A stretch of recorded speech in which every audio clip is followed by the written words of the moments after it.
Hello, you are welcome to my YouTube channel. In this video, we'll be looking at how to start a car with a bad start or automatic transmission.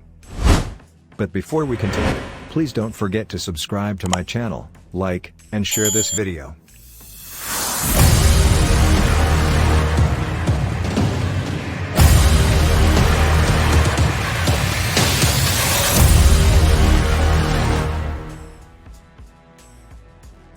If you also like to learn how to start a car with a broken starter, using a screwdriver, this is for you. We even answered the query, can you jumpstart a car with a bad starter? So when looking at starting a vehicle with a bad starter, one thing comes to mind always. That is, lightly beating or hitting the starter with a light hammer or store. You should only do this because you are extremely certain it is a starter problem. In most cases, the starter may function properly, but another fault still exists. So, what alternatives are on the ground to allow you to start your car? Normally a starter requires a ground, a positive current from the battery, and a positive current emanating from the starter solenoid cropping up from the starter relay.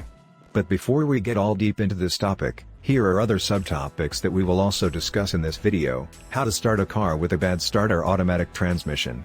Can you jumpstart a car with a bad starter? How to start a car with a bad starter using a screwdriver. How to start an automatic car without a starter. How to start a car with a broken starter. So, let's get started. First, let's look at the most common question: can you jumpstart a car with a bad starter? What do you think? Can you jumpstart a car with a bad starter? Well, it all depends on whether your car battery has a little charge. If it does, yes is my response to this, and if it doesn't, no. And that is because to jumpstart in most cases is done when the battery is having issues, so in case the battery is totally not weak, then you might be able to jumpstart the car. Jumpstarting a car is generally done when the battery has a problem. It doesn't generally help with any other problem. So now you know if you can jumpstart a car with a bad starter. Let's look at how to start a car with a bad starter for automatic transmission vehicles. How to start a car with a bad starter, automatic transmission. One thing you can do to start a car with a bad car starter is to hit the start head gently with a store or a hammer. This is always the first resort for managing or dealing with starter issues. And this works very well for a start because most starters might have some of the spots between the field coils and armature die off over time. So, by hitting the starter with a store or hammer, the car armature will start to spin as properly again, helping start the vehicle. Here are other ways to look into the subject: how to start a car with a bad starter, automatic transmission. Ensure proper connections. The first and most important way to start a car with a bad starter automatic transmission is to verify all the joining to ensure there are no loose ends. There should be no loose connections from the battery to the starter, as this is commonly the cause of starter problems. A loose connection indicates that the starter isn't getting sufficient power to run properly. You can remedy this issue by using a ratchet to make the battery terminal connectors tighter. If all appears to be fine, then follow the positive wire that emanates from the battery. This wire splits, on average, into two. One goes to the alternator while the second goes to the starter. Track the wire and try inspecting it to verify if it is unfastened. Check the engine grounds. There's a ground cable that leads to the starter. It doesn't come from the battery but from the transmission through the external frame. Conversely, the transmission gets its ground from the ground wires that connect the transmission to the body of the automobile. If any of these wires are injured or rusted, this could be the reason why your car is unable to start. The engine and transmission ground wires can affect the general ground getting to the starter. Both ground wires would have to be flawless for the starter to work optimally. Try bypassing this error by connecting the battery's negative post to the taster frame using a jumper wire. If the fault was the ground on the automobile, then your car should be able to start effortlessly with this connection. Check the solenoid wire of the starter. The solenoid is responsible for ensuring the starter engages with the transmission's ring mechanism via the ground, and the positive can be put on starter. If the starter turns loose when cranking, the hitch is most likely due to the solenoid. If this is the issue, check for the smallest wire that links to the starter to confirm if it has dirt or rust. To rectify this issue, you can pot to avoid the starter solenoid wire. Use a small wire to provide 12 volts current from the battery to where the solenoid attaches to the starter. You will hear a snap when linking this wire. Lastly, crank the engine to start your vehicle. Jumpstart the car. In some cases, jump-starting your car may not generate the desired results. Your battery should supply sufficient current to the starter intended for it to work accurately. However, there's no harm in trying. So, go ahead and jump-start the vehicle with a large battery or a jump starter. It will aid the framework to trounce any dead spot and give enough power to spin. How to bypass the starter relay? You can bypass the starter relay by using a screwdriver. The screwdriver is used to bypass a defective starter relay. Use the screwdriver to join both the solenoid terminal and the positive starter point. This connection should dodge the relay and supply a 12-volt current to the solenoid, which will start the vehicle. Check the engine flywheel. The flywheel is a vast wheel that lies between the transmission and the engine. The starter mechanism employs this wheel when cranking the engine. After removing the starter motor, set your transmission at neutral.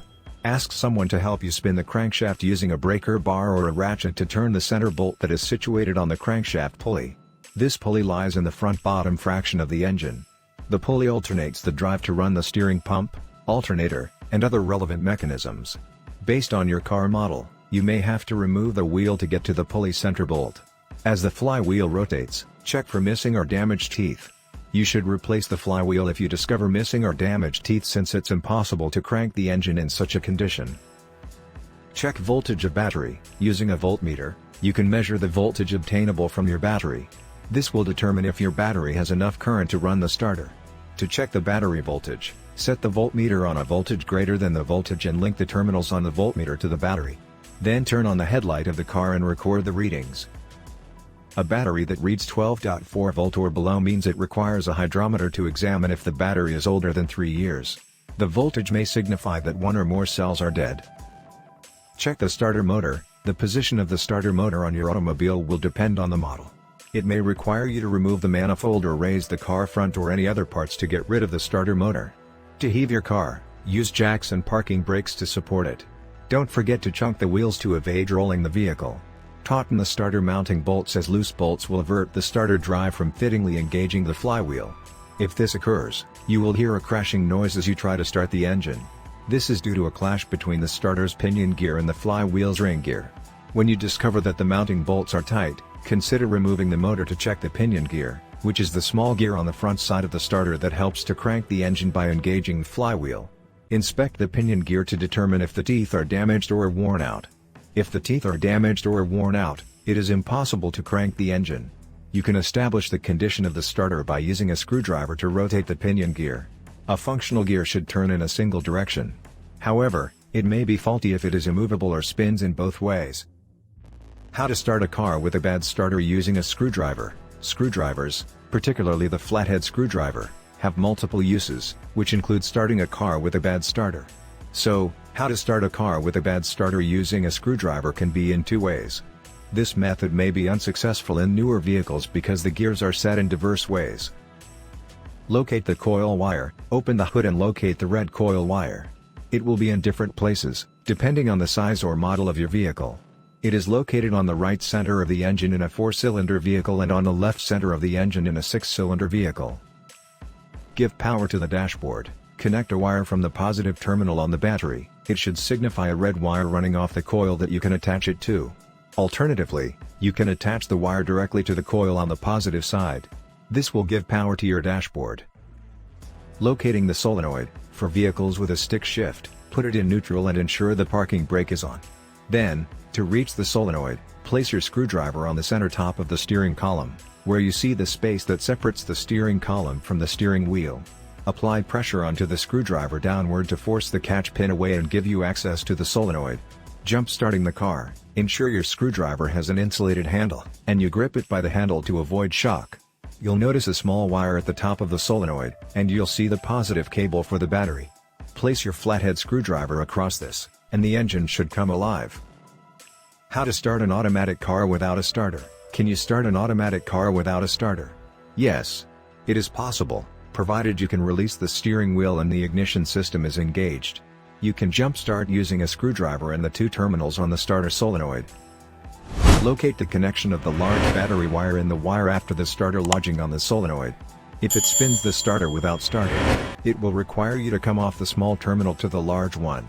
This will throw the starter gear up against the flywheel ring gear. Starting an automatic car without a starter is strictly for professionals. Avoid doing this yourself, as you can severely harm yourself and damage some electrical components of your car. How to start a car with a broken starter. It is risky to jump start a vehicle with automatic transmission, as doing this can destroy the transmission. In some cases, when starters get old, they refuse to function if they are in a certain position. It may require you to spin, tap, or sometimes nudge it to get a response. If the starter is at fault, then get it replaced and bolted in. Ensure you disconnect both battery leads before you commence. In conclusion, it is important to understand that car starter problems can occur randomly due to various causes. Some common reasons for car starter problems include corroded terminals, loose terminals, damaged or worn-out system gears. If one of the reasons above is responsible, starting your car will possibly be an issue. Unfortunately, it may take forever to detect the real cause of why your car is unable to start. However, most car problems are traceable to a fault. Try some approaches to help you establish the precise cause of your car's starter issues. Irrespective of the car starter problems, the valuable tips mentioned should assist you in rectifying the situation. This is all we've got in today's video. Please don't forget to subscribe to my channel, like, and share this video. Thanks for watching. See you next time.